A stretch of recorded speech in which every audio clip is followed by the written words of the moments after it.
The subcommittee will come to order. I ask unanimous consent that the chair be authorized to declare a recess at any time. Without objection, so ordered. I ask unanimous consent that Mr. Garamendi be allowed to participate in today's hearing after all subcommittee members have had an opportunity to ask questions. Is there an objection? Seeing none, without objection, non-subcommittee members will be recognized at the appropriate time for 5 minutes. Good morning and welcome everyone to the first hearing for the Sea Power and Projection Forces Subcommittee this Congress. We have many familiar faces on the subcommittee as well as some new ones. I look forward to working with everyone to address pressing national security issues within our jurisdiction. Perhaps the biggest issue is the one we are discussing today, which is our struggles with designing and building ships. The United States is a maritime nation, and we cannot fulfill our historical role in the maritime domain without our surface ship and submarine fleet.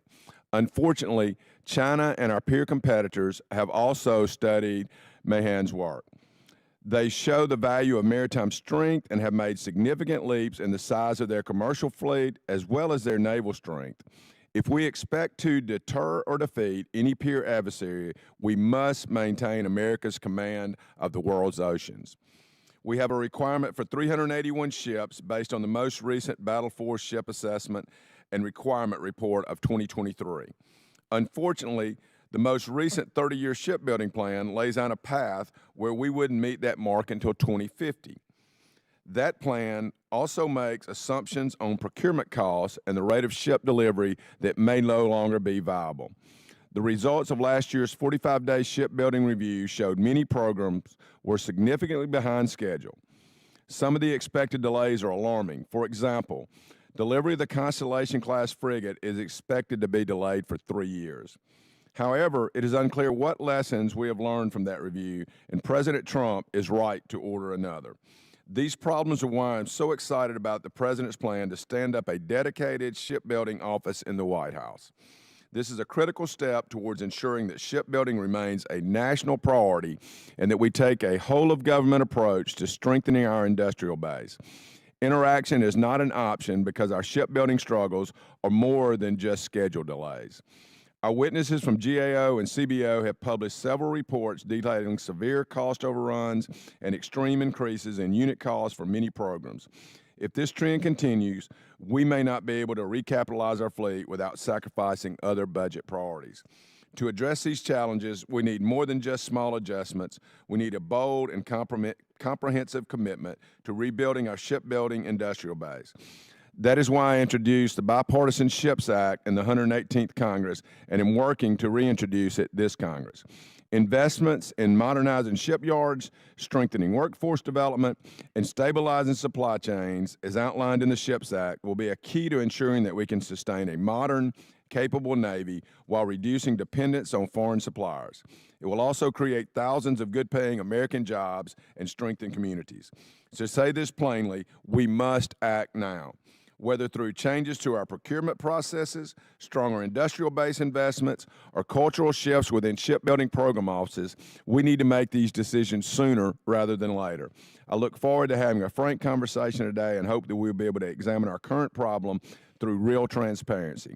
Thank you to our witnesses for your participation at the hearing, and I look forward to your testimony. I now recognize the ranking member, Joe Courtney, my friend, for an opening statement.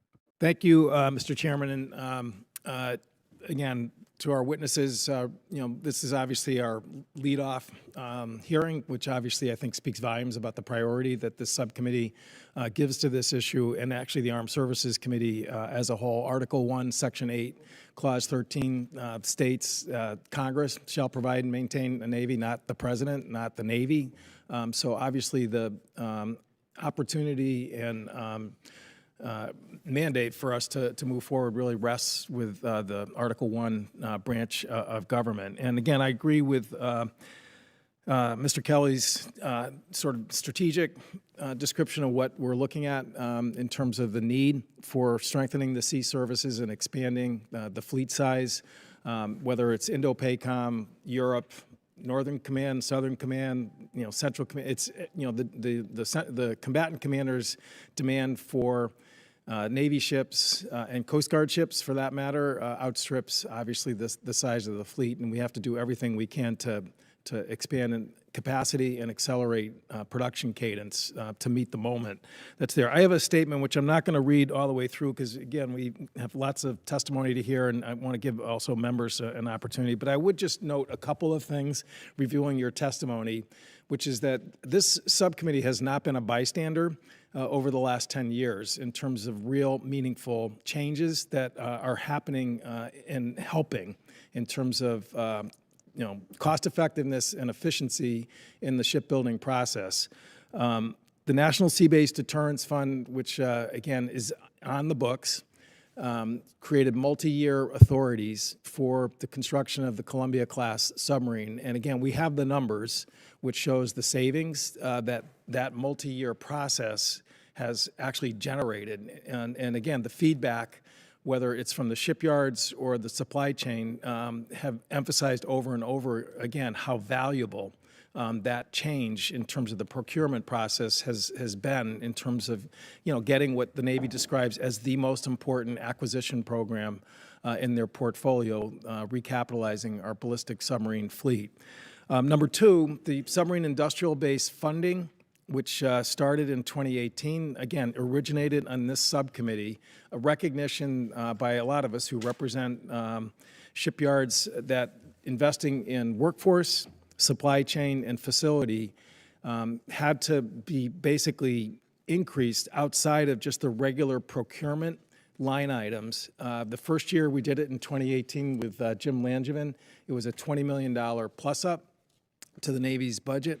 There was actually some resistance within the Navy in terms of doing that, but now we're $6 billion into this enterprise, which again has had extremely strong bipartisan results. And again, I think that whether it's down in Alabama, where the strategic outsourcing is happening, at Austell Shipyard, now Philadelphia Shipyard is going to be, again, part of this process in terms of large metal fabrication to, again, take man hours out of New England and Virginia. I mean, it's starting to pay real dividends. Lastly, the vessel construction manager at MARAD in terms of the maritime training ships, which, again, the Sea Power Subcommittee gave the authority to MARAD to go outside the normal Navy procurement process and I'll provide a private sector model in terms of the contract design and execution. If anybody goes up there, and Mr. Norcross is right across the river from it,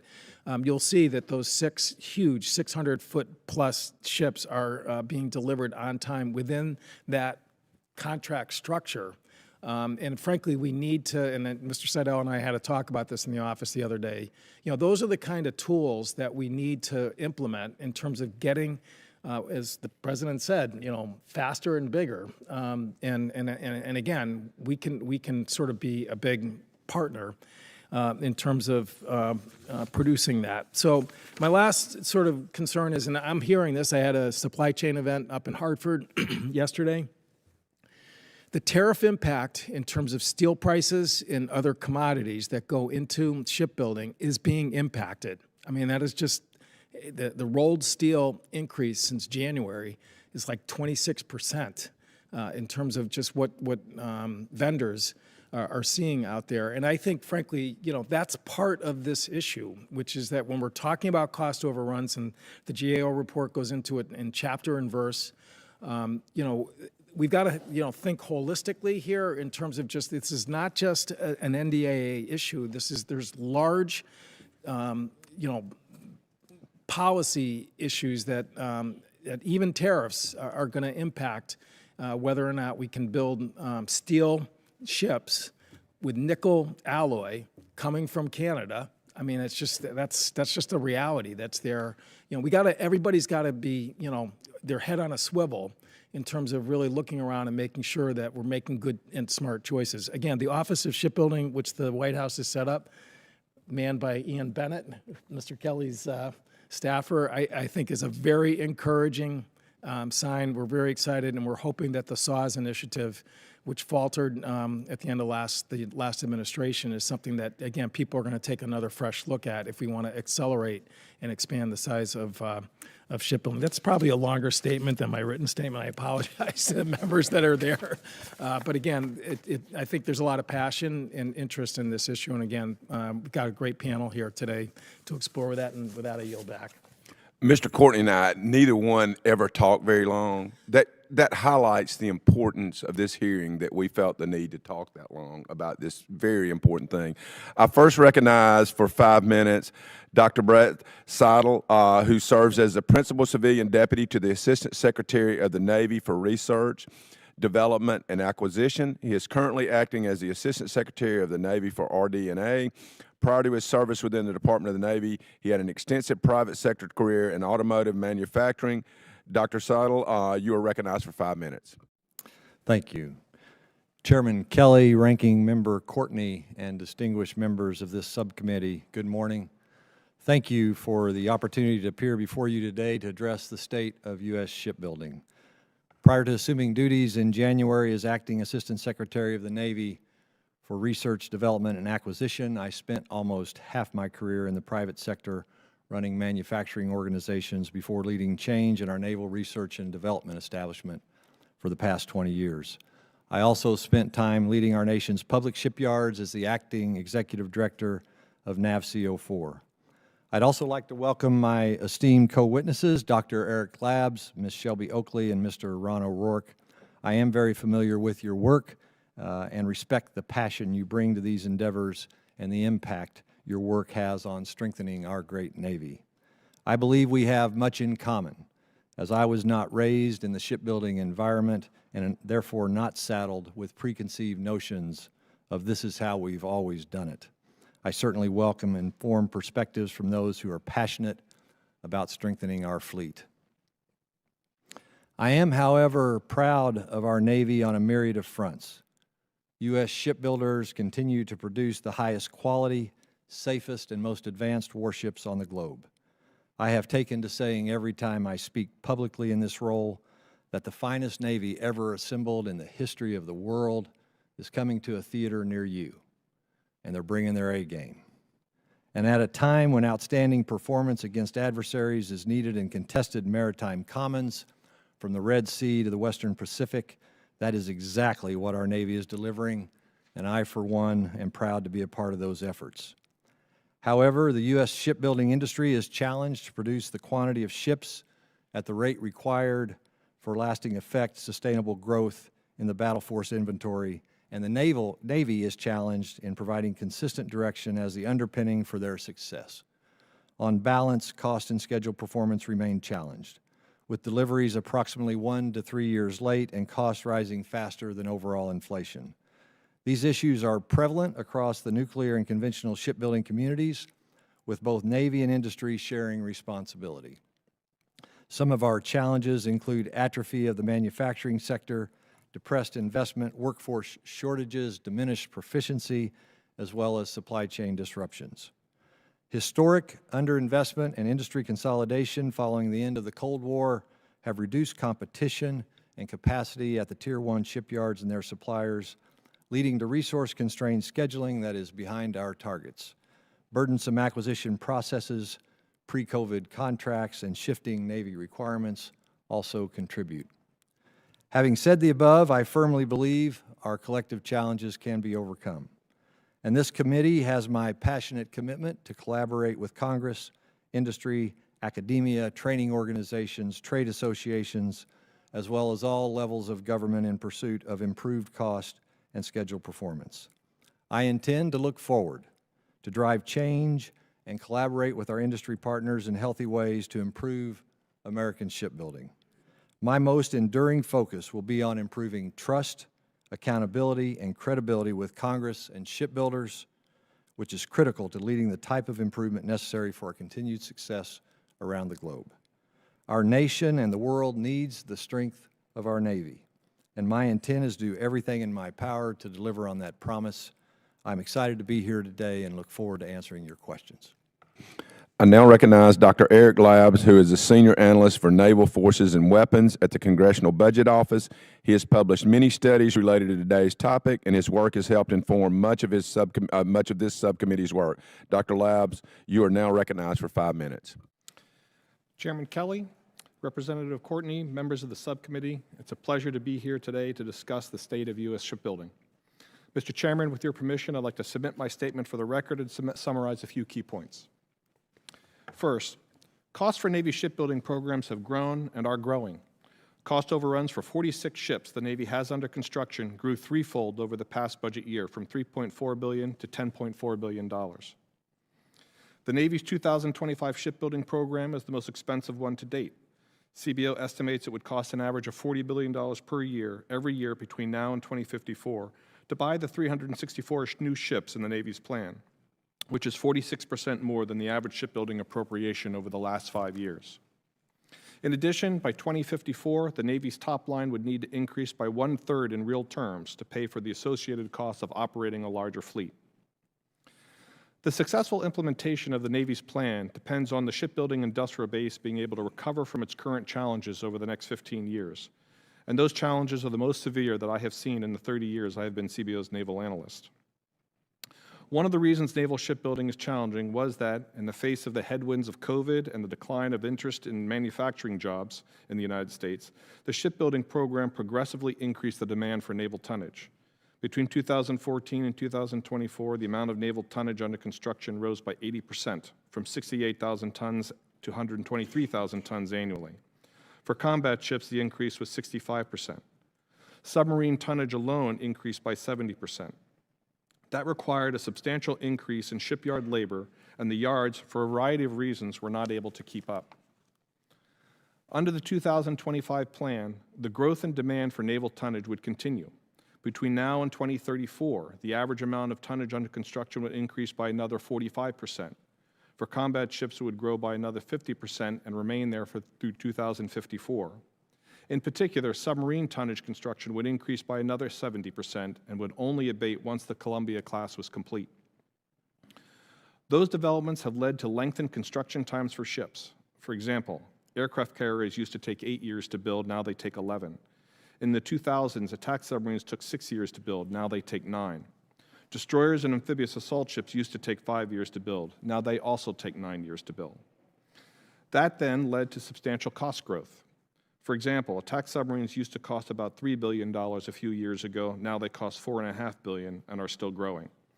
Destroyers used to cost $1.9 billion, and now they cost $2.5 billion. And only about 1/3 of that cost growth can be attributed to shipbuilding inflation. The result of the shipbuilding delays is a fleet that is much smaller than it otherwise could have been. Between 2019 and 2040, the Navy lost and will lose 234 ship service years from ships that should have been commissioned but were not. In the critical period from 2027 to 2030, the fleet will be smaller by 20 ships, mostly a loss of attack submarines and destroyers. So what can be done about it? As this committee is well aware, CBO cannot by statute make policy recommendations. However, one way to think about this problem would be to focus on the key roadblocks to a more efficient and productive shipbuilding enterprise. In my view, nothing is more important than addressing the critical labor shortages that afflict all of the shipbuilding and public maintenance yards. For years, recruitment at the yards has been hard. Retention is even harder, especially in the critical trades of welders, ship fitters, and pipe fitters.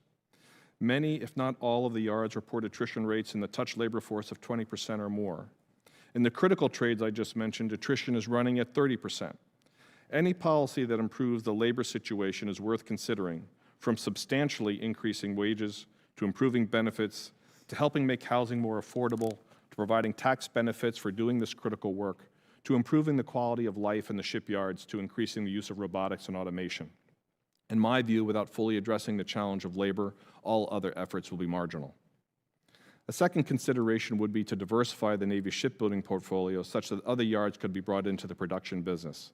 With the existing yards running at capacity and more, diversification of shipbuilders is also worth discussing. And that would mean considering changes to what the Navy is planning to buy. I would like to close on a note of caution. It has taken us a long time to get into this situation, and it is going to take us a long time to get out of it. There is no silver bullet, no magical solution. It is going to take years, if not decades, of hard work and a lot of money to, if you'll permit the metaphor, right the ship. Thank you, Mr. Chairman, and I'm happy to respond to any questions the subcommittee might have. Thank you. I now recognize Ms. Shelby Oakley. Ms. Shelby Oakley is the Director in the Government Accountability Office's Contracting and National Security Acquisitions teams, focusing on Navy shipbuilding and nuclear triad recapitalization. She is a frequent witness before the Armed Services Committee, and her team's work is invaluable to our efforts. Ms. Oakley, you are now recognized for 5 minutes. Chairman Kelly, Ranking Member Courtney, and members of the subcommittee. Thank you for having me here today to talk about the challenges the Navy is facing with shipbuilding and getting critical capabilities out to the fleet. I will discuss the persistent outcomes we have seen over the past 2 decades, the causes for the outcomes, and what the Navy can do to drive systemic change with the broad support it has from Congress. The reality is we have no more ships today than we did back in 2003 when the Navy released its first 30-year shipbuilding plan, calling for a substantial increase in fleet size. That's a serious problem, especially at a time when our near-peer adversaries are rapidly expanding their fleets and fielding advanced technologies that could shift the balance of power away from the United States. The Navy's issues aren't new. For the last 2 decades, we've reported that the Navy's shipbuilding approach consistently leads to outcomes like cost overruns, schedule delays, and ships that don't provide the expected capabilities. We've also found that the current system isn't setting up the Navy and private industry's talented and hardworking people for success. It's actually making their jobs harder. The Navy's poor shipbuilding performance stems from a myriad of issues. For instance, the Navy's budget and acquisition processes don't use the successful approaches of commercial companies that our work has found can be thoughtfully applied to Navy shipbuilding programs. The frigate program is a prime example. The Navy failed to ensure a stable design before starting construction, a leading practice in successful commercial shipbuilding. And as a result, the lead ship is now delayed at least 3 years. And construction has stalled as the Navy and shipbuilder try and figure out if the ship can even be built. Further, to secure funding, the Navy often creates optimistic business cases. These business cases are frequently approved, although they don't always reflect what is achievable with time, money, technology, or capacity available. They then subsequently unravel during lead ship construction or even before. This requires that the Navy divert resources from other priorities to shore up its existing shipbuilding programs and delays the delivery of needed capabilities to the fleet. And it's not just ships. The Navy has struggled to field other critical capabilities needed to maintain maritime dominance. For example, the Navy has funded work on robotic autonomous systems for over 30 years, yet it has very few fielded assets to show for it. The challenges also don't stop with the budgeting and acquisition processes. As has been mentioned, the Navy is also dealing with private shipyards that are aging and workforce shortages that are further contributing to the negative shipbuilding outcomes. Our work has shown private industry has been reluctant to invest on its own to address these issues. The Navy and DoD have invested billions of dollars. However, the Navy doesn't have a strategy to address these issues or credible measures to ensure that the billions of dollars in government investments that are supported by the Congress in this industrial base will actually make a difference. The bottom line, marginal change will not fix the persistently poor outcomes, and more money alone is not the solution. If the Navy doesn't look introspectively and make bold systemic changes, the consequences are only going to get worse. Technology is evolving fast, and our adversaries are not waiting around for us to catch up. Our almost 60 open recommendations related to shipbuilding can provide a path forward for the Navy. For example, the Navy could establish a more agile and acquisition and budgeting processes so that programs are structured for iteration to deliver capability quickly and add capability as technology advances and threats change. They could leverage quality information that includes realistic assessment of risk to inform program cost and schedule estimates.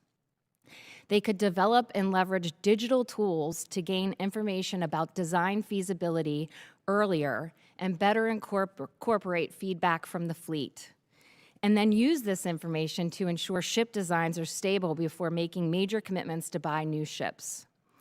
With the Navy pressing to keep pace with near-peer adversaries that are growing increasingly capable, the cracks in its approach to acquisition are more pronounced than ever. If the Navy continues with business as usual, we should expect these cracks to create an increasingly stark divide between the Navy's aspirations for a larger, more capable fleet and reality. Without change, this reality could manifest as a shrinking, less capable fleet, which ultimately is unable to project the superior force the Navy has at its disposal today.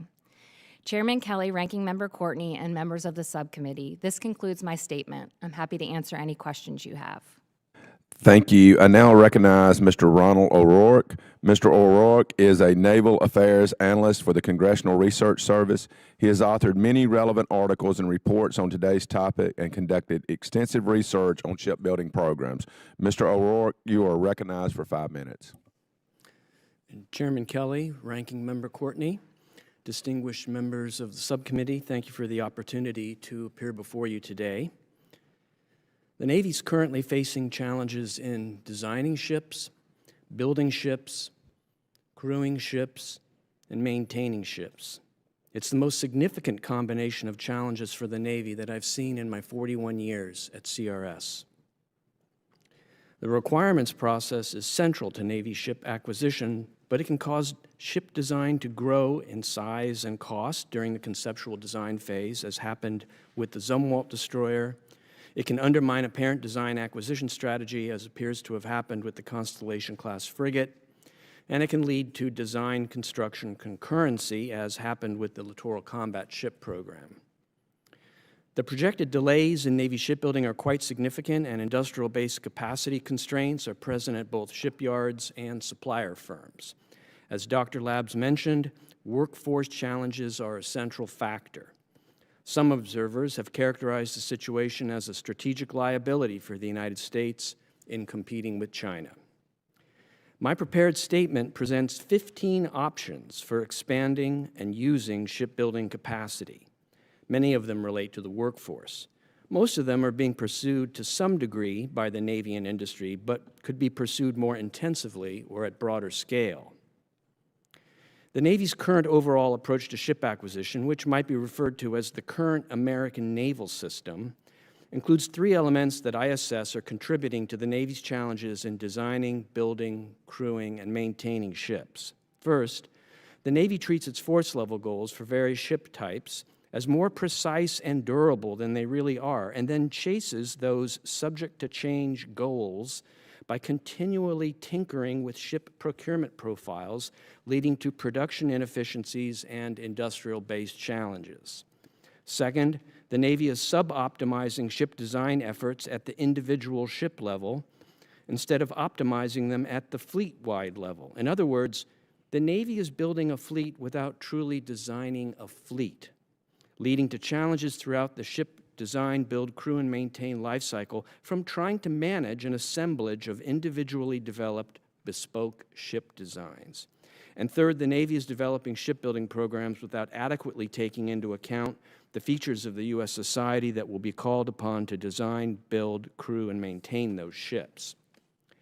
A possible alternative approach for the Navy, which might be referred to as a potential new American naval system, could include the following 5 elements. First, make more comprehensive use of federated shipbuilding in which ship modules are built at facilities other than the final assembly yards, so as to gain access to regional labor markets that are not significantly involved in Navy shipbuilding.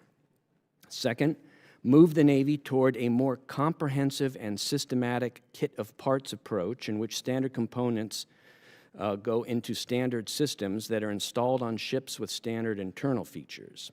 Third, focus ship design more on reducing the labor hours needed to build the ship, following the South Korean approach to design for producibility. Fourth, move toward continuous production, which I'll outline in a moment. And fifth, employ upfront fleet design, meaning the use of a generalized fleet design framework that incorporates the 4 things I just mentioned, and the vetting of proposed shipbuilding programs in relation to that framework. That part about continuous production, which I just mentioned, could include, first, using multi-year contracting where cost-effective. Second, managing changes in ship force levels not through changes in procurement profiles, but instead through end-of-service life decisions, following Japan's approach for its submarine force. Third, moving to condition-based minimal loss procurement transitions in ship classes. And fourth, characterizing the future fleet in terms of steady procurement rates, adopting what can be called a production-centered or rate-centered approach to the future fleet. This would be a new way to think about the future fleet and how to get there. This potential new American naval system is by no means the only option for addressing the Navy's challenges in designing, building, crewing, and maintaining ships, and it wouldn't solve all those challenges. As Ms. Oakley mentioned, continuing the Navy's current approach, however, is likely to lead to a continuation of these challenges. Chairman Kelly, Ranking Member Courtney, thank you again for the opportunity to appear before you today, and I'll be pleased to respond to any questions the subcommittee may have. Thank all our witnesses. I now recognize myself for 5 minutes. Dr. Seidel, I'm worried about the mixed demand signals that we send to industry with constant fluctuation in our 30-year shipbuilding plans. How can we send clear demand signals to industry so that they are able to invest in their own workforce and technical capacity? And also, a separate question, how is the Department of the Navy working on GAO's recommendations as well as improving the culture of procurement?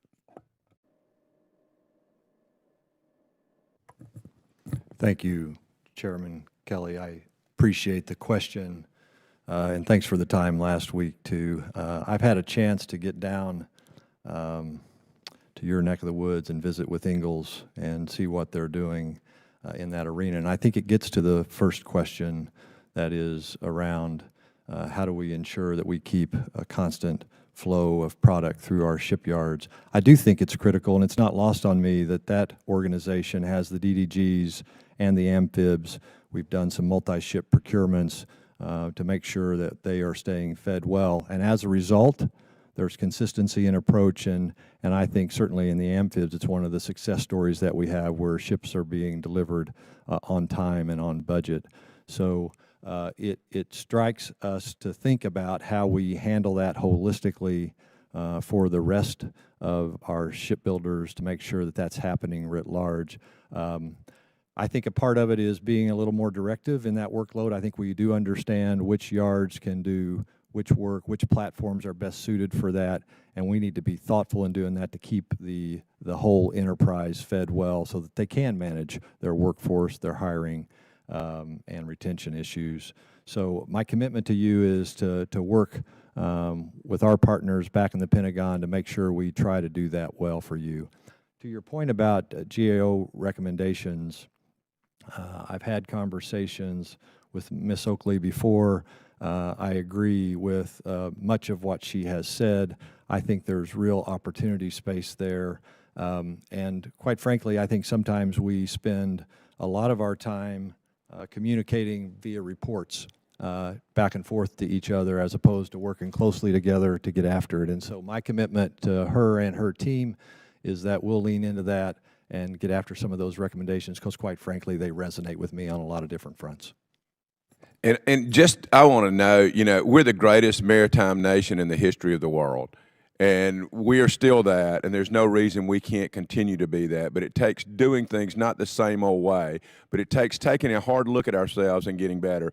Ms. Oakley, the GAO has identified several opportunities for the Navy to modernize its practices to support timely and predictable outcomes for the Constellation-class frigate and other future programs.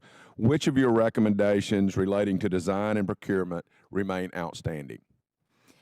We have several recommendations, both specifically directed at the frigate program and then also about the broader design approach that the Navy uses that remain open. Specifically with regard to the frigate, we recommended that they take a look at developing the basic and functional design of the ship before beginning construction, at least of the second ship, since the first ship is already underway. That remains open, and we know that the Navy and the builder are doing significant work now to really mature that design. And it's that key that commercial shipbuilders follow in maturing that design so that they know when they start bending metal, they start construction, that they're going to get what they expect to get when they are going to get it. And so those are really some of the key recommendations that we've made to frigate, but also writ large with regard to their design performance. The other thing that I would mention is really leveraging technology to be able to exercise the design earlier on, to understand the implication of changes, specs, requirements that creep, and what those implications could be on the design of the ship, so that that's all worked out before you begin construction of the ship and then are in the business of doing rework and having to fix things that you realize can't work. Thank you. And as noted, I'm yielding back my time, and I will hold everyone. I will adhere to the 5-minute rule today. So, Mr. Courtney, you're recognized for 5 minutes. Thank you, Mr. Chairman. Mr. Labs, I really want to thank you for focusing on workforce in terms of the moment that we're in right now, because there's just no question that if you Matt Sermon over at the Navy points to a fact that at the end of the Cold War, 35% of the American workforce was in manufacturing. You fast forward to 2025, it's less than 15%. So, when you sort of look back at how we built 5,000 ships in World War II, and we were able to turn on the industrial base so quickly, I mean, again, you actually had a workforce that was primed, whether it was commercial shipbuilding or auto manufacturing, to basically, shift into that type of production. So, clearly with a 15% workforce, we're a bigger country, but still, that's a hill that we have to climb. In terms of making metal trades more attractive, again, in Groton in 2023, they hired 5,300 workers between Groton and Quonset Point. That's bigger than World War II numbers if you go back historically. As part of that process, there was a metal trades collective bargaining agreement that was negotiated that actually gave a boost to wages. Over the lifetime, it was about 25-30% increase in pay and protected benefits as well. They have over 80% retention. It's again, sort of defies all the conventional wisdom about the fact that people are flushing out after they're getting hired. We passed wage improvement language in the submarine supplemental in December when we again gave a boost to the submarine account that's there. The SAWS proposal, and again, for some of the new members, it's the Shipyard Accountability and Workforce Supply proposal that the Navy's developed, would actually turbocharge that wage improvement opportunity. And I know that's something the White House is looking at in terms of their executive order. We've got to make the differential between working in a shipyard in the metal trades better, significantly better than working in retail, which is which existed during the Cold War. So maybe you could just sort of comment on that in terms of just how you incentivize people to go into the trades. Thank you, Mr. Courtney, for that question. And I quite agree with pretty much everything that you have said. I am not an economist by training, but I work in an organization chock full of economists. And every time I have this conversation with people at my place, they say, well, why don't we just pay these workers more? And I think that is ultimately, that is going to be a key part of the answer here. And you're absolutely right. And I've been fortunate enough to visit various shipyards, and you could see the differential. It was not that great. You could drive by a Subway that would advertise $18 an hour plus benefits, and the shipyards were paying $20 or $21 an hour. But shipyard work is hot, it's cold, it's dirty, it's unpleasant. So in my view, the differential between retail or even other manufacturing sectors in the areas that surround the shipyard has got to be much, much greater than it currently is.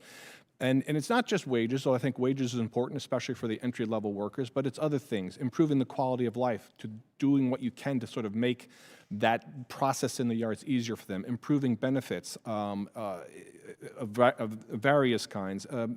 Affordability of housing has become a big challenge at some of these yards. One of the things, the effects of COVID, was that a lot of people in cities went to sort of buy waterfront property, which is where shipyards are, and because they could work remotely from there. So you have places like Bath, Maine, which is expensive, property is as expensive as it is in Northern Virginia. A fact that when I learned up there sort of shocked me. So anything that sort of goes this down the path of increasing the wages for the skilled laborers that we have in these shipyards, I think is something worth considering and discussing. SAWS is one mechanism to do it. It is not the only mechanism that can be done, but it is certainly, I think we're on the right path, because to me, when I look at, well, where were we in those earlier years when we were producing ships faster, and where are we now? The big issue to me is labor. And Dr. Seidel, really quick, I mean, obviously we've got to make this workforce, actually do better. And there's good news. I mean, they handle virtual technology and digital technology, which is now hopefully going to help improve things. But again, the job training, we got to get that right mixture, not too hot, not too cold, in terms of the immersion into the metal trades, welding, electricians, and I know the Navy is definitely pushing to get that that type of model through. I apologize. I guess I'm about to run out of time, so I yield back. But maybe we can get an answer for the record later. If you can get us an answer for the record, maybe it'll come up during another. I now recognize Mr. Whitman. Well, thank you, Mr. Chairman. I'd like to thank our witnesses. Ms. Oakley, you brought it out, I think, very succinctly and clearly. The names have changed, but the song remains the same. It has been the same for the last 2 decades. We know what we need to do. We just can't seem to find a way to get it done.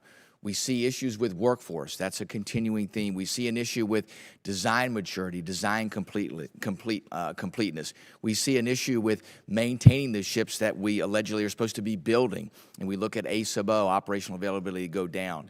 I mean, all these things are mind-bogglingly simple, yet we can't seem to get to a place to address them. And Dr. Seidel and Mr. O'Rourke and Ms. Oakley, I want to begin with you. Give me your perspective. You spoke a little bit about this.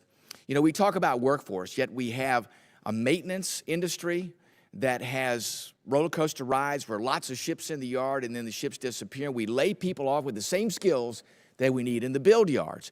And yet we don't seem to want to integrate those two enterprises which use the same skill sets. We also, too, look at how do we make sure that we are getting designs complete? We know when we go to the yard, like Constellation class, it was going to be 85% complete. Uncertainty goes out the door, and yet we changed that, and now it's only 15% complete in design. I mean, we know what it takes to successfully entertain and execute these enterprises, yet we keep going back to the same place.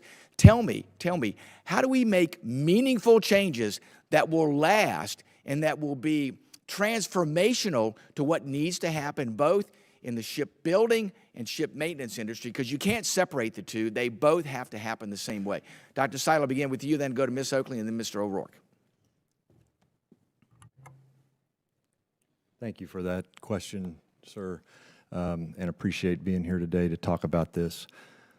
Listen, I think first, importantly, the work that this committee has done supporting us with the Maritime Industrial Base Funds, previously the Submarine Industrial Base Funds, is a big part of what we're doing. We stood up the Direct Reporting Program Manager Office for the Maritime Industrial Base, the DERPA MIB, last September. This body has given us over $4 billion just in the last 2 years that gets at these issues. We are putting that money on the workforce hiring and retention issues. We're putting it on supply chain network issues. We're driving modernization and advanced manufacturing into the yards. You know, I will say this workforce piece, this atrophy of that sector, in my opinion, is fundamental to everything that we're talking about. We really have to find a way. I often say, back when I worked in the private sector, we were paying it was $3.35 minimum wage, and we were paying $13 an hour for manufacturing labor, 3 or 4x. Today it's 1.2, 1.3x. Yeah. We're trying to get after that, and I think, you know, I'll be quick here because I know we want other folks to be able to talk, but just in the workforce piece, We stood up buildsubmarines.com. We've had over 3 million hits on that since its inception, led to 2.5 million applications, 9,700 employees hired for the submarine industrial base in 23, a 40% improvement, another 10K in 24. Real metrics, real progress. We're going to see that play out on the back end of this to drive production, but there's goodness I happening. want to make sure I get to Ms. Oakley, Mr. O'Rourke. Ms. Oakley? I'll be real quick. Yes. You hit the nail on the head with regard to the overlap between the repair and shipbuilding workforces and the industrial base.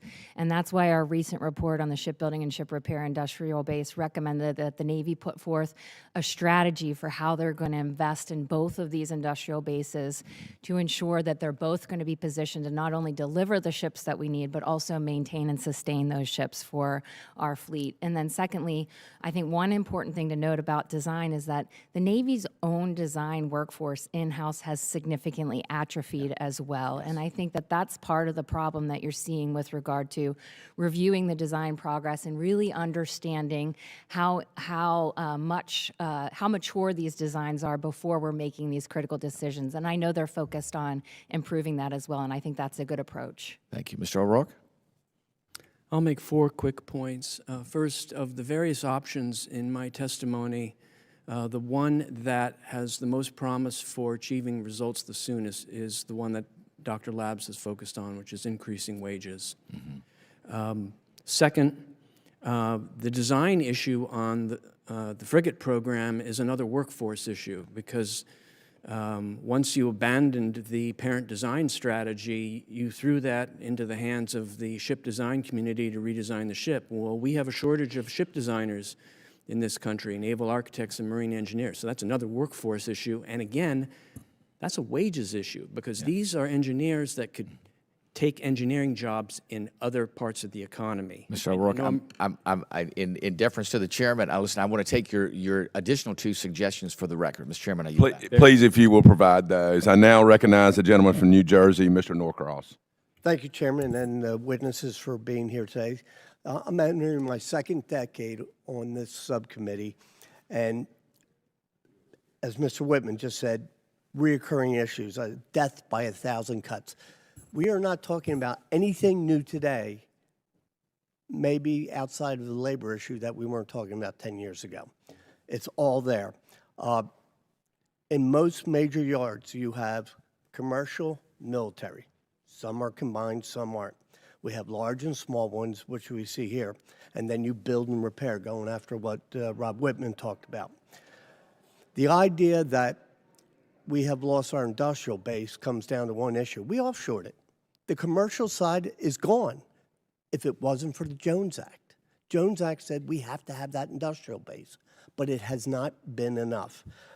In the Philadelphia yard, right across the river from my district, we've seen where Hanway has come in, looking to immediately look to double what they're doing because they're doing very different than the old Acres yard. And then what they're doing is looking across the river, quite frankly, in my district, to look at the newest and heaviest roll-on, roll-off port with plenty of room to build what they're talking about. But it still comes down to, each of you said labor. The idea that we can't attract that next generation is a relatively simple thing to fix. I come from the building trades. We don't have any problem hiring electricians. You know why?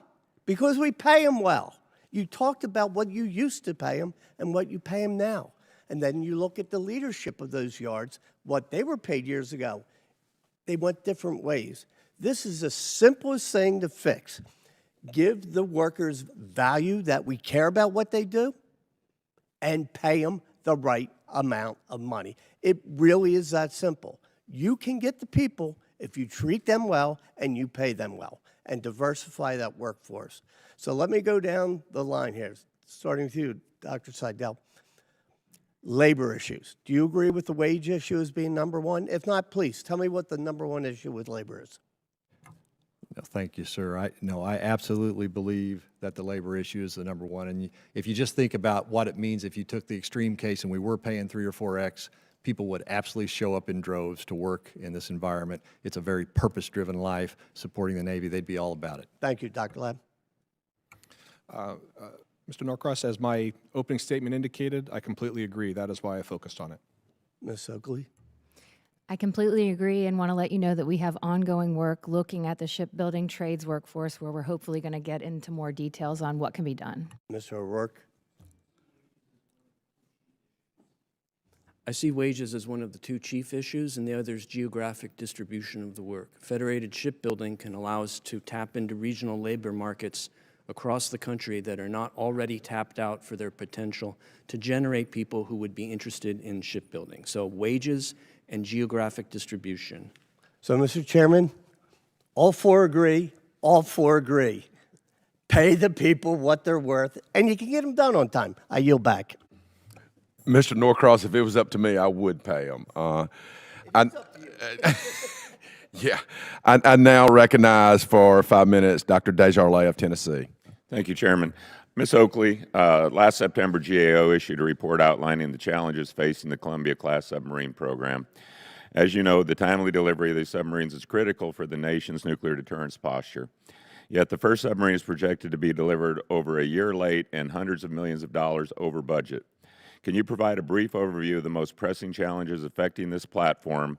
And your report includes recommendation for immediate reforms that the Navy should undertake, but is there any specific action that you believe Congress should take as well?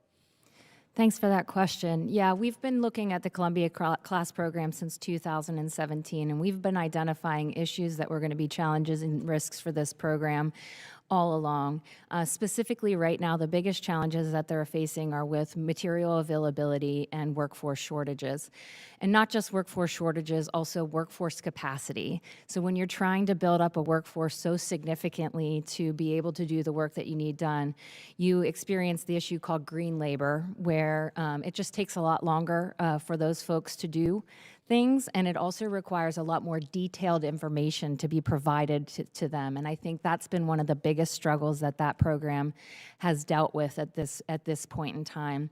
I think the one thing that I would also say is that we've made various recommendations to the Columbia-class program over the years to really do a critical assessment of the risks that are facing that program to ensure that everybody has a good understanding of what it's actually going to cost and how long it's actually going to take. And I think some of those risks are coming to roost now that they haven't critically assessed. One final thing I'll mention is that Columbia-class and Virginia-class are so interrelated. And any issues on Columbia-class are going to rightly affect Virginia-class because of the shared builders and the shared industrial base. We've been recommending since 2022 that the Navy get the builders to update their integrated enterprise plan, which would identify the resources needed across the programs to be able to execute these programs at that 2+1 rate. And they have yet to update it since 2019. So I think that's one clear recommendation that I would call to your attention. Yeah, thank you. Your report also noted that the Navy has received billions in supplier development funding, yet there's little evidence that these investments have led to measurable improvements. What information should the Navy be collecting to assess the effectiveness of these programs? Yeah, absolutely. I want to be clear that it is going to take time to see results, right? You know, this is a long-term effort that's going to be required, but the problem is it's a short-term challenge. We're facing near-peer threats like we haven't faced before, and so what our concern is that the Navy hasn't positioned itself to know whether or not the investments that it's making in the submarine industrial base are indeed paying off. They can tell you if a piece of equipment was bought or if workforce was hired or, you know, whatever the case, but really understanding, is that moving us in the right direction in terms of the outputs that we need to be able to meet our goals? That's where we're pushing the Navy to develop those outcome-based metrics that they're going to be tracking, and we hope they do it. Because honestly, we can't get 5 years down the road dumping billions of dollars into this and realize that our investments didn't pay off. They have to be successful. Would it be helpful if this committee considered introducing reporting requirements on supplier investment effectiveness to improve transparency and accountability? I think any support that this committee can give to the Navy's action in this regard would be important. Okay. Are there any specific supplier component types that have consistently caused problems? And if so, what steps should be taken to strengthen the supplier base as a whole? It ranges. There's a number of issues. Forging is one of the biggest challenges. And, the Navy is really doing a good job of trying to target what those key issues are in terms of the bottlenecks by identifying critical suppliers. And also, I would like to call out that the Navy is taking some steps to try and address some of these supplier-based issues through the use of technology and additive manufacturing. And I think that those are very promising approaches that if the committee were to provide support in terms of encouraging the Navy to continue down that path to address some of these challenges, it would be a good thing. Okay. Thank you all for your testimony today, Mr. Chairman. I yield my time, and Mr. Whitman's back. I now recognize the gentleman from Maine, an important member of this subcommittee, Mr. Golden. Thank you, sir. Mr. O'Rourke, in your testimony, or written testimony anyway, you talked about a shipbuilding lessons learned process at BIW, 1 and 2 yards building destroyers. So up in BIW for years, a lot of the workers carried around their own version of lessons learned in a little notebook that they use out on the job. So I'm curious if you could elaborate on how you envision these lessons learned centers operating. Is this a place where shipbuilders can go to learn the lessons from the perspective of the Navy, or is it the other way around? Is it both? And if I could just tip my hat a little bit in one direction, what other ways could the Navy not just utilize the skills of shipbuilders, but also their wisdom and knowledge of how to go about doing it? Yeah, as I indicated in my statement, although the term that is often used as lessons learned, I've observed many occasions over the years where the Navy appears to not really have learned the lesson, but simply note it and then eventually forget it, only to have it be rediscovered the hard way years later by practitioners that come after them. And so as a consequence of making that observation, one option that can arise would be to create a Navy Shipbuilding Lessons Learned Center. And I first presented that option before this committee 10 or 11 years ago in testimony, so this is nothing new.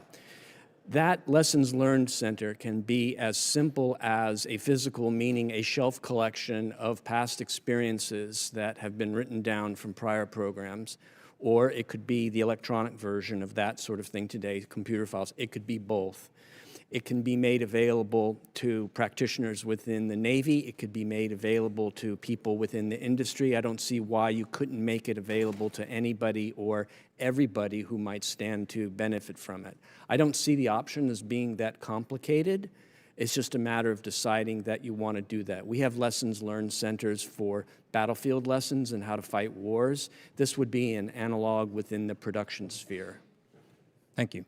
Shifting gears a little bit, Ms. Oakley, the Marine Corps is unable to maintain their USC Title X requirements because of the amphib ship availability, which isn't at full capacity, mostly due to maintenance restraints. I say this because you've talked about this quite a bit in recent months on a podcast and your reports and in written testimony. So how do we go about fixing this issue, or is the problem simply that 31 minimum amphib ships isn't going to be enough? Yeah, I think, our report on the amphibious ships really highlights a key challenge in some of these major modernization and maintenance periods that go on that do directly affect the availability and readiness of the fleet. And the amphibs are no difference. With half of the amphib fleet being in unsatisfactory condition, it makes it very difficult to imagine that the Marine Corps' requirements are going to be able to be met in the coming years, because it also relies on increasing the pace of acquisition of the amphibs, which, given the challenges that we're talking about today with regard to the industrial base and being able to support that, I'm not certain is very realistic. Thank you. I think I want to point out, too, that for years, the signal from the Navy to destroyer yards was get to 3 ships per year. Then they suddenly came out with just a 9+1 multi-year procurement. I think we're kind of on pace maybe to go beyond that, which will drive up costs. What do you have to say about that, Mr. O'Rourke? And what other platforms might benefit from a multi-year procurement that currently doesn't have one? Yeah, the Navy's used multi-year procurement with the destroyers since the mid-90s, if I recall right. And Almost all of the Virginia-class submarines, all but 3 of them, have been done under multi-year contracting of one form or another. It is an optional element of what I refer to in my testimony as the broader effort toward continuous production. It's the one that is most well recognized, people are most familiar with, because we have been doing it for such a long time. It is something that can be applied to other shipbuilding programs if policymakers agree that that would be cost effective. This committee and the Congress as a whole has a long history of providing approvals for various shipbuilding programs to use these contracting forms over the years. It is a way of providing stability and continuity to the industry. And as such, as I mentioned a moment ago, it can form a part of the broader option that I discussed that I referred to as continuous production. Great. Thank you, Mr. Chair. I now recognize the member from the Commonwealth of Virginia who has such great vision and brings such strategic vision to this committee, Ms. Kiggins.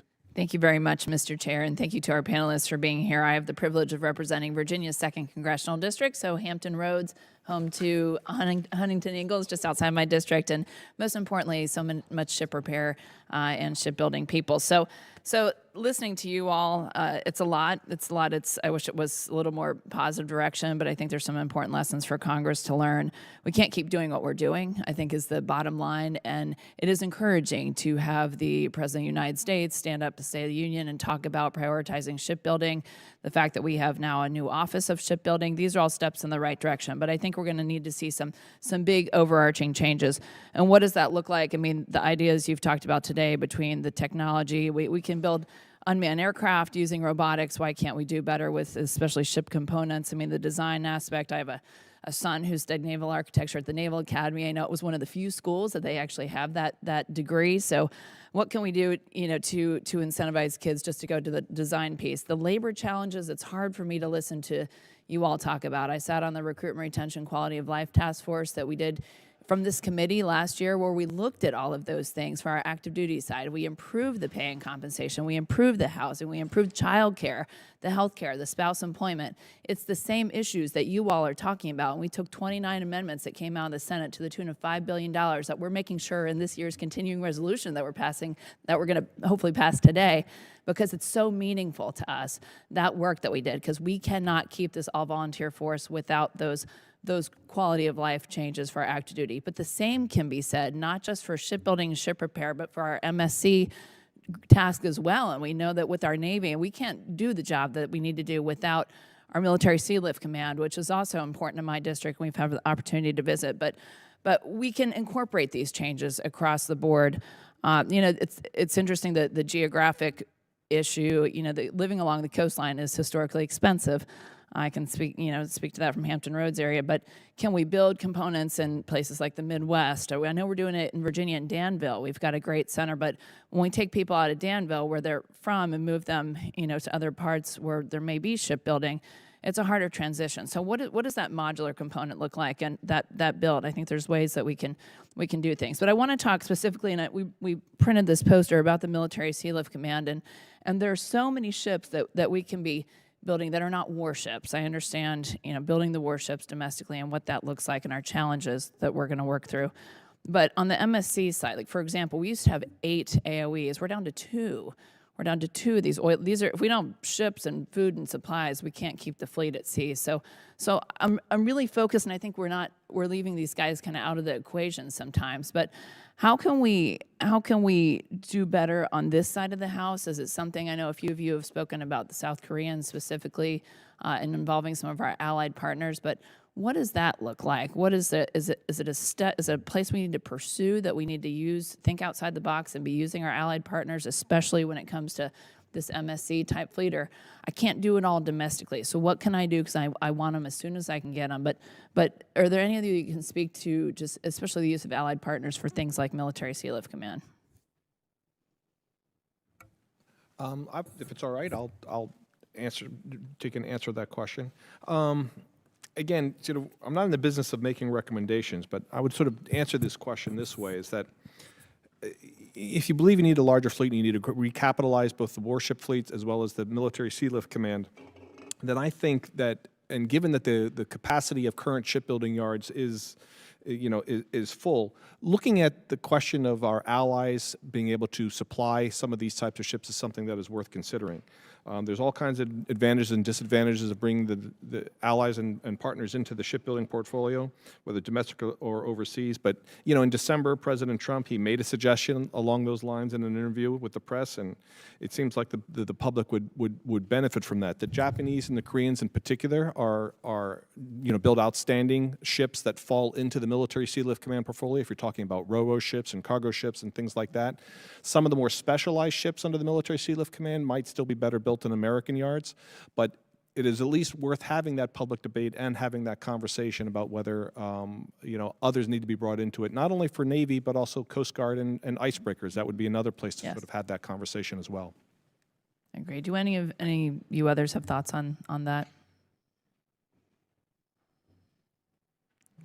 Well, in my 8 seconds, I'll just say committed to working with MARAD and ensuring that we prioritize military Sea Lift Command and the build of those ships. I think, rising tide raises all boats, and certainly the commercial sector getting stronger is going to help us too in what we're doing in the defense sector. So all committed. Thank you. I think it's warrants a further discussion, but thank you so much for your opinion. I yield back. I now recognize the gentleman from the UP, Mr. Bergman. Thank you, Mr. Chairman. Being a Marine, I'm not going to waste your time, our time, or anybody else's time. So any one of you can, or all of you can offer the comment if you choose. Does the Navy currently have the capability to put, pun intended, the necessary rudder into this big ship called shipbuilding, ship repair, ship design? Is the Navy currently structured to actually be able to do that? Yes or no? You don't have to give me why they're not, just yes or no. No. No, okay. Anybody else? Okay, anybody going to offer a yes? Okay, so let's move on from that then. Somebody said commercial shipbuilding still exists because of the Jones Act. I heard that within the last 24 hours. Anybody want to comment on that?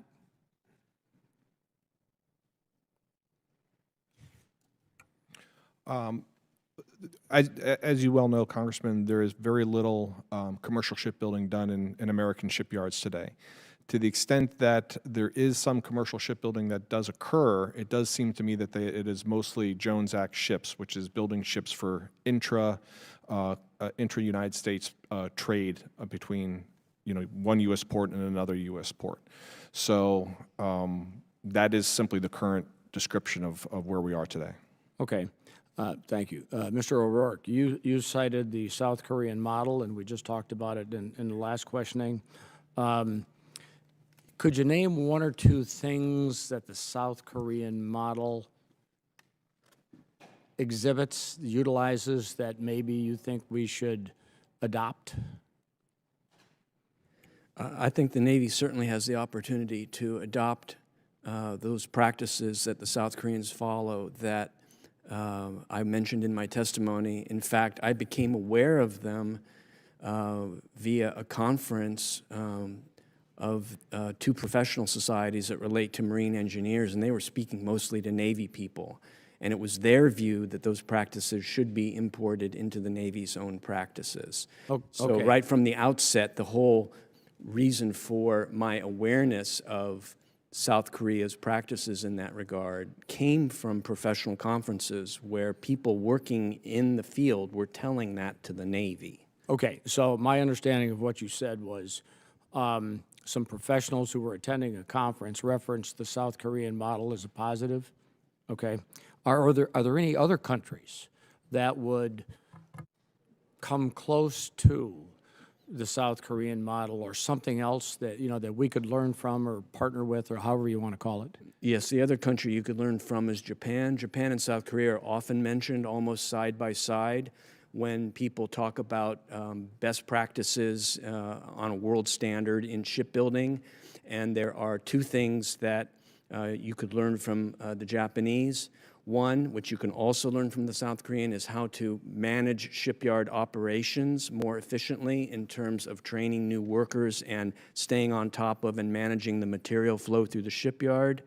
And secondly, you could learn from Japan the model of keeping the procurement rate steady even as force size changes by managing it at the back end through end-of-life decisions, not through upfront procurement rate tinkering. Okay. Are there any other countries, are there any other countries anywhere else in the world, any part of the world that, I mean, right now we're focused kind of on one part of the world here, South Korea and Japan. Are there any other parts of the world that may not be as quite the top tier, but definitely would be? You could look at the European yards as well. Japan and South Korea are in competition with China. So they are trying to hold on to their market share against the Chinese shipbuilding. And so they are laser focused on making their own operations. So they're the same, not as to cut, efficient use the as example. possible. A long time ago, there was Ford, GM, and Chrysler all in Detroit area competing for the future of the market cars. now. This is a different example of that? It is, because right now, those three countries, China, South Korea, and Japan, account for more than 90% of the world commercial shipbuilding market. Okay. China is like 40 to 50%, and then South Korea 30, more or less, and Japan 20. Okay, I want to give Dr. Seidel. I want to give Dr. Seidel. And that's why they're just so. Just a second. I know can Dr. Seidel give me a quick answer? 10 seconds. Okay. Yeah, hey, I just wanted to say you moved fast on that first question about are we structured to do the right thing. In my opinion, we can and are, and there's improvements that can be made, right? Okay. So I think it can happen. Thank you, Mr. Chairman. I yield back. Thank you. I now recognize the gentleman from Texas, Dr. Jackson. Thank you, Mr. Chairman. Most of my questions have actually been addressed. I'm just going to ask you one real quick question. I apologize if this was already addressed before I came into the room, but I just wondering, with regards to some of the innovative technology that's out there nowadays, production line automation, artificial intelligence, robotics, could this deliver additional capacity? I mean, I know it can, and efficiency in shipbuilding. How aggressive are we being on this front? And I had another question, and I'm not saying that this is the primary reason by any means, because my colleagues on the left have pointed this out a few times to me when I brought this up. But what role does organized labor play in this as well? Because it seems like when you have a lot of these, these hardworking blue-collar jobs like shipbuilding, there's organized labor has a big part in this, and they really push back sometimes on automation. And I think what's been mentioned is like, look, if we can make things more efficient, we can expand the production, and there's more work for, and you can keep the same number of people, just employ them in different areas. But it seems like there's a lot of pushback. I mean, sometimes organized labor doesn't believe that; they don't buy that argument. And when it comes to things like automating the gate at the entrance to the shipyard, they don't want to automate that because that's someone's job. So, are we overcoming that? Is this the future of shipbuilding? Is some of the stuff I mentioned, and are we working with organized labor to come up with ways to do that and still employ people? Yeah, so I'll take that question.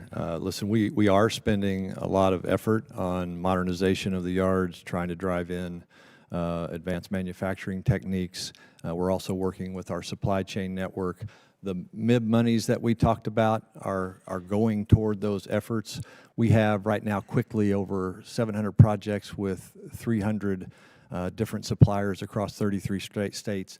And there's an 11% improvement in performance for them that are undertaking those. From an advanced manufacturing technology perspective, especially in additive, we'll do an SSGN availability here shortly that'll have 33 additively manufactured parts, and couldn't have been sourced any other way, and some of them will be sub-safe. So I think we are driving that kind of those kind of capabilities into our yards and our supply chain network. Haven't heard that the organized labor piece is a problem at this point, and I honestly don't expect it will be, even though I respect what you said. As a guy who used to work with UAW a lot too, I've watched us automate yards in the automotive sector or automate plants, and there's always some work and some initial pushback, but we typically get through that, and I expect we can as well in the maritime industrial base. Over. Okay. I appreciate that. And before, I just have 2 minutes left. I was going to give you guys the opportunity, the ones that didn't get to answer Ms. Kiggin's question a while ago, because one of my questions also was about our ability to allow some of our allies to help us, not only shipbuilding, with the maintenance and stuff. I know when I was over in Australia recently talking about AUKUS, there were plans to build some shipyards and stuff over there, and so that it could basically help us. I know that I would prefer that we do everything here in the United States, obviously, but I we can all see the writing on the wall that that's a long time coming before we get to where we need to be. Is this a way to help us get there faster? They would provide intermediate maintenance capability, things of that nature. If we're fighting over in the Indo-Pacific, I think it's a national security asset as well.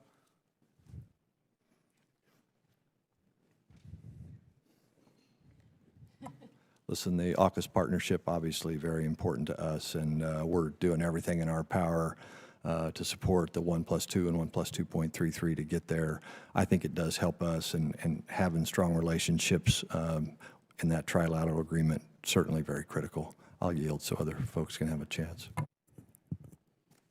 I would just make one comment that there's kind of a delicate balance that has to happen with the industrial base in terms of keeping the yards that you have existing healthy and inserting new yards into the industrial base. It becomes a little bit of a balance that has to be made because of the fluctuations in the flow through of ship programs through these yards.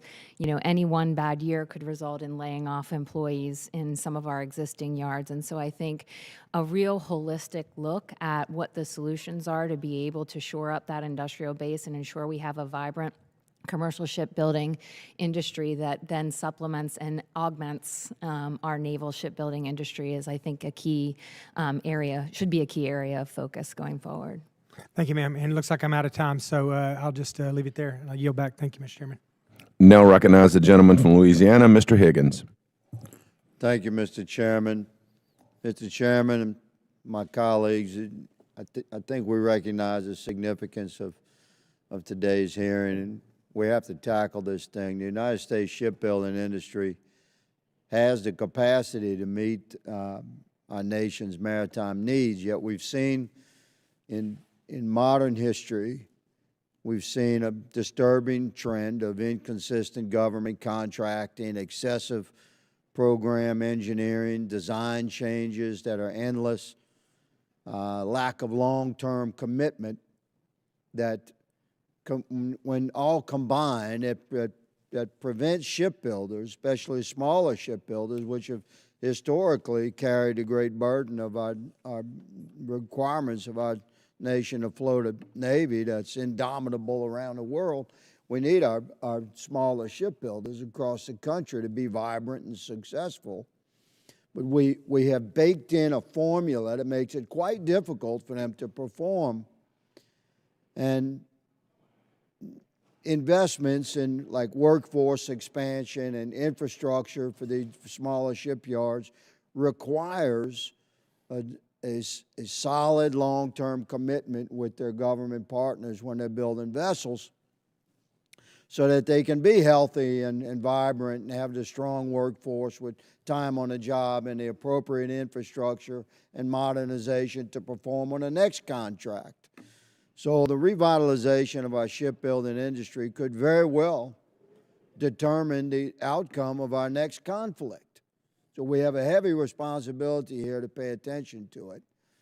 And I would like to direct my first question, more if I have time, but Ms. Oakley,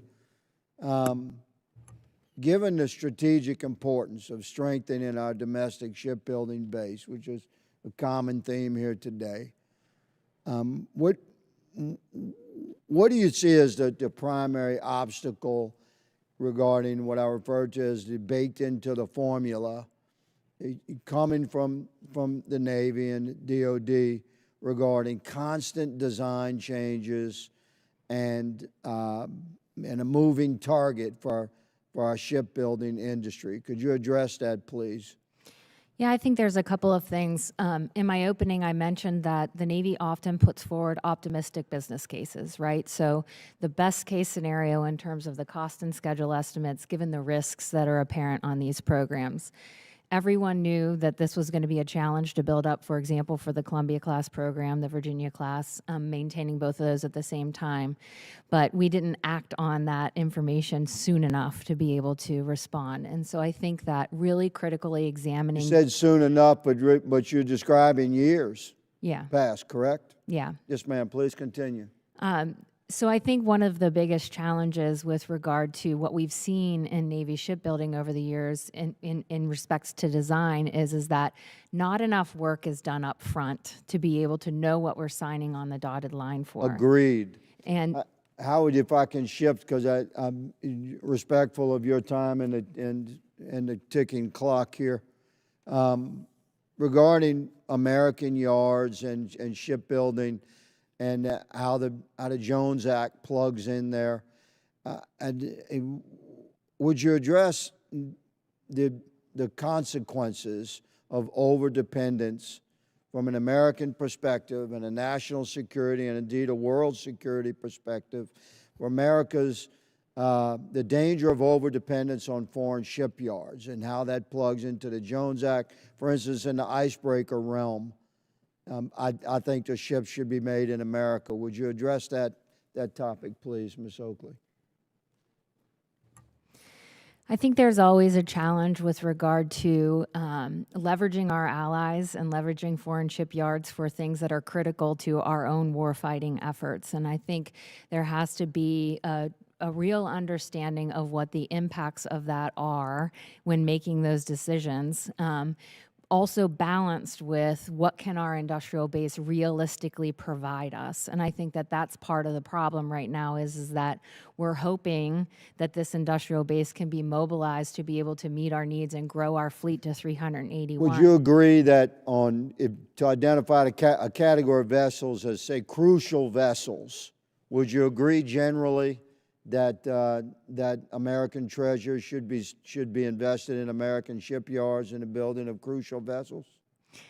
I mean, I would say that the Navy would agree with you. I don't know that I necessarily have a position on that. Thank you, Madam, for an honest answer. Mr. Chairman, I yield.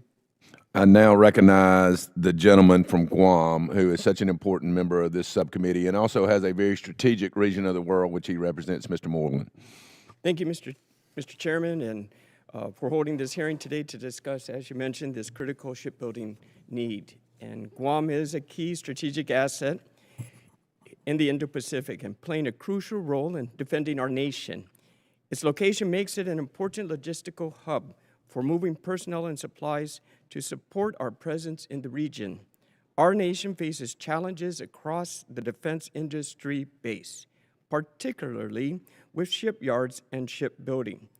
The ship repair facility in Guam was closed in 1997 during the BRAC process, but the equipment was left behind and still there today.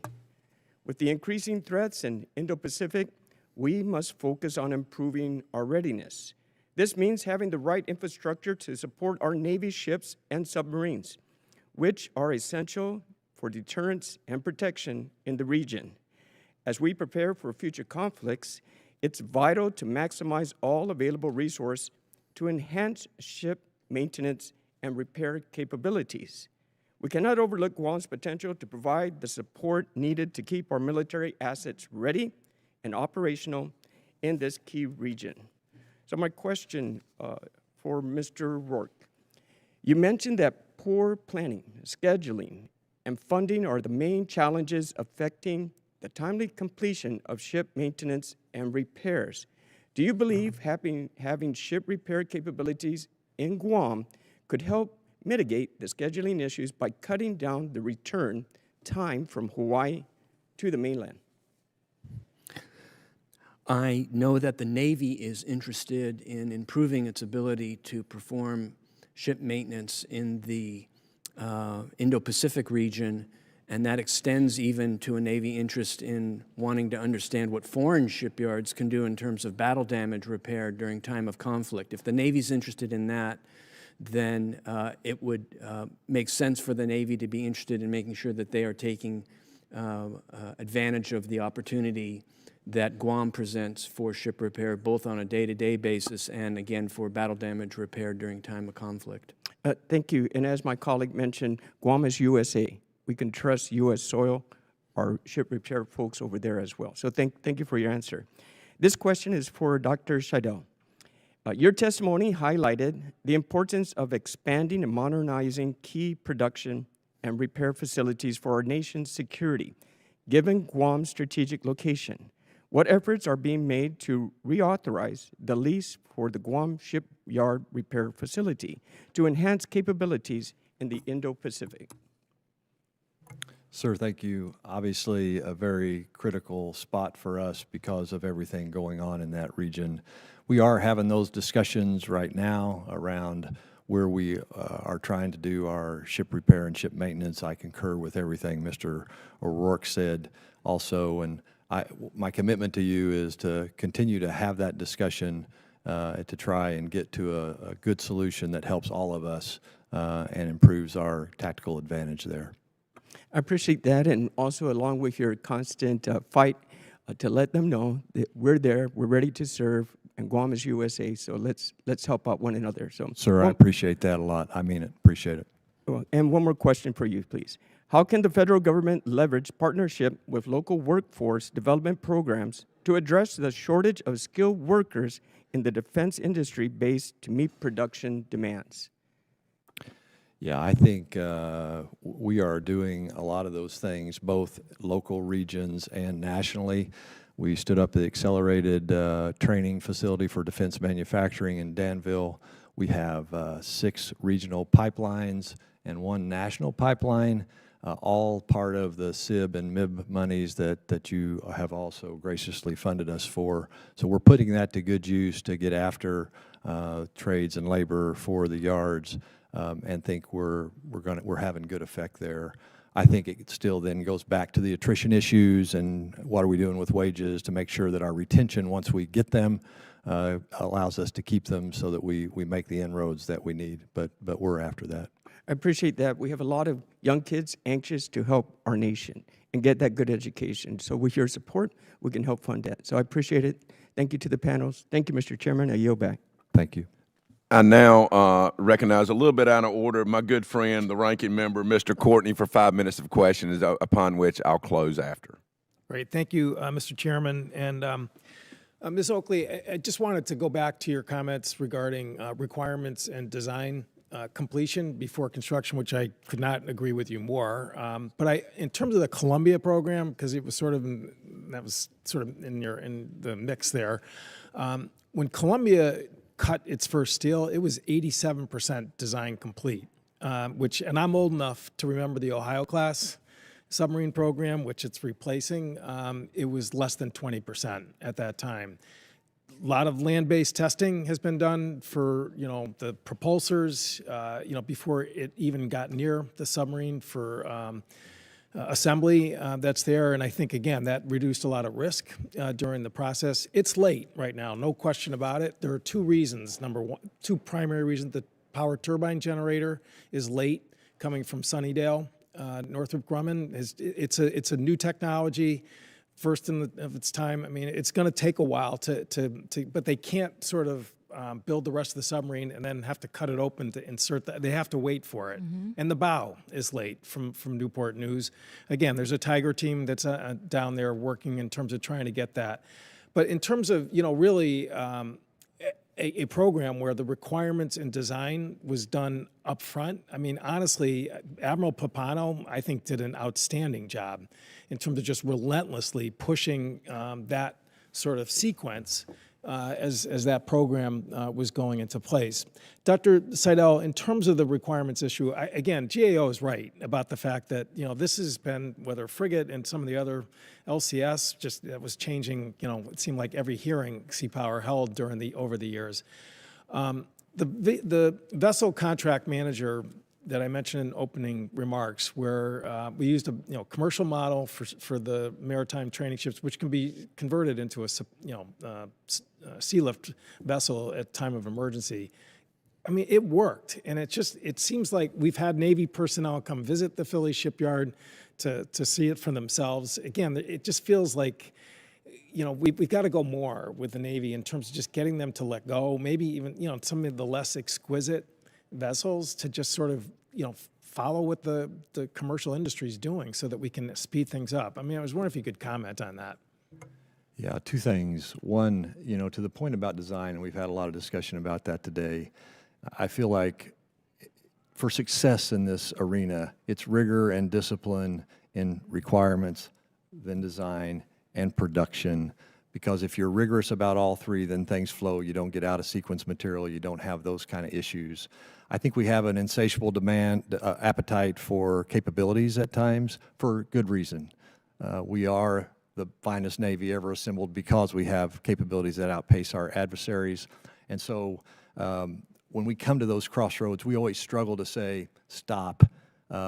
We've already snapped a chalk line. We need to stay with the design we have so that it's more producible for our industry partners. So I think we know what to do to make that better. We've got to be rigorous and disciplined in doing it.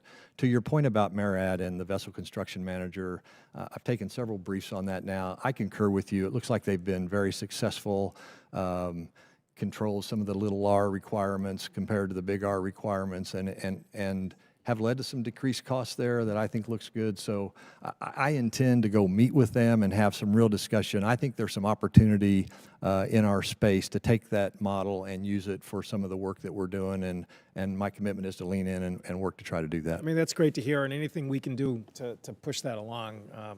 Appreciate it. For sure. Ms. Oakley, again, was glad to hear that you now are going to be focusing on workforce training as part of a project that's there. I really encourage you to come up to Groton and see the manufacturing pipeline. Again, that reason why they hit that 5,300 hire number, it was 4,000 last year, and having such great retention is because of the design of the curriculum, okay? And it's something now that I think other regions are starting to emulate, because if it's too short, then your people are going to flush out once they see the reality of a shipyard. If it's too long, it's just too long. We need it faster. So again, I hope you'll take up my invitation. We have definitely been there, and we will be back. Great, thank you. I yield back. Well, I can't let him do that. You need to come to Pascagoula and see how it's really done and how it's done right. That's the deal. And has been for a long, long time. But with that being said, I thank all of you witnesses so much for being here today. You've added a great contribution. This was a great hearing, and it's a great hearing because of the great witnesses we have. Thank you. And with that, this hearing is adjourned.